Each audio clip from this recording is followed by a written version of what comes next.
A seismic nuclear shift is rippling across northern Europe, and the Kremlin is already drawing its red lines. Following Finland's historic decision, Baltic nations are now moving to dismantle their own long-standing bans on nuclear weapons. Moscow's reaction is cold and immediate. They frame this not as a defensive strengthening, but as a direct provocation that will force a drastic Russian response.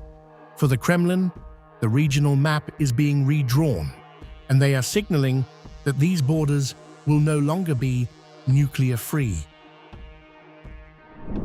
This, probably contrary to the expectations of those countries adopting such a decision, will not add to their security.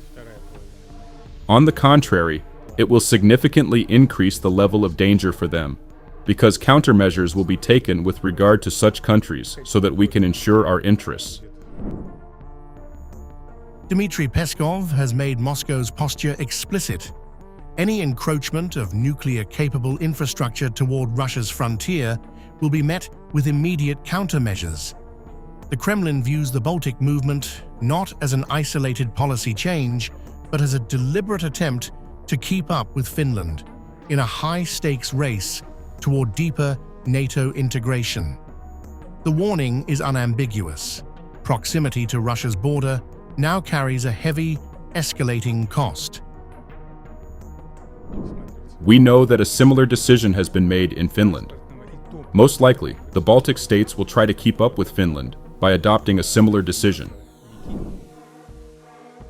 This transition is currently centered on legislative intent.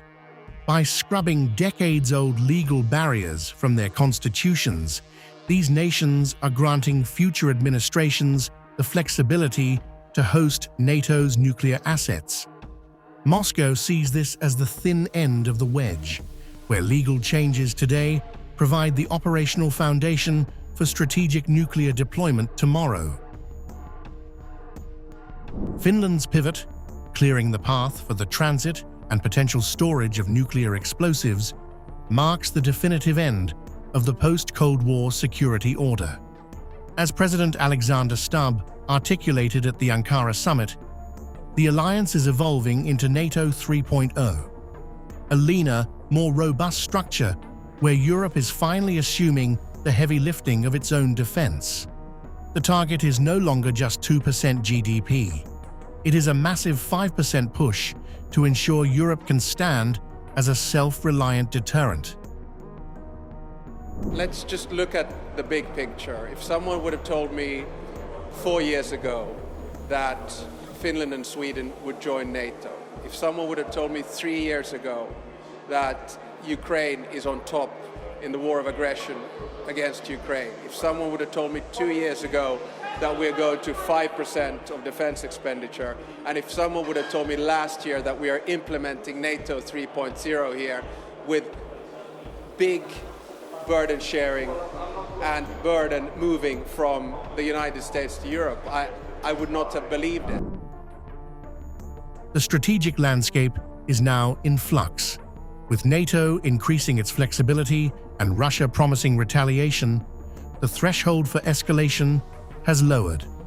Moscow's rhetoric confirms that the more these capabilities are integrated into Baltic and Nordic defense, the more hostile the Russian posture will become.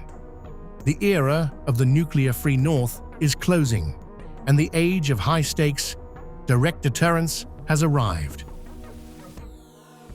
Our assessment is that Russia will not stop this war because of economic adversity. Russia will not stop this war because of the loss of Russian soldiers. But they will stop this war and start negotiating if they feel that the Russian public is turning against the war. And that's what we are seeing right now.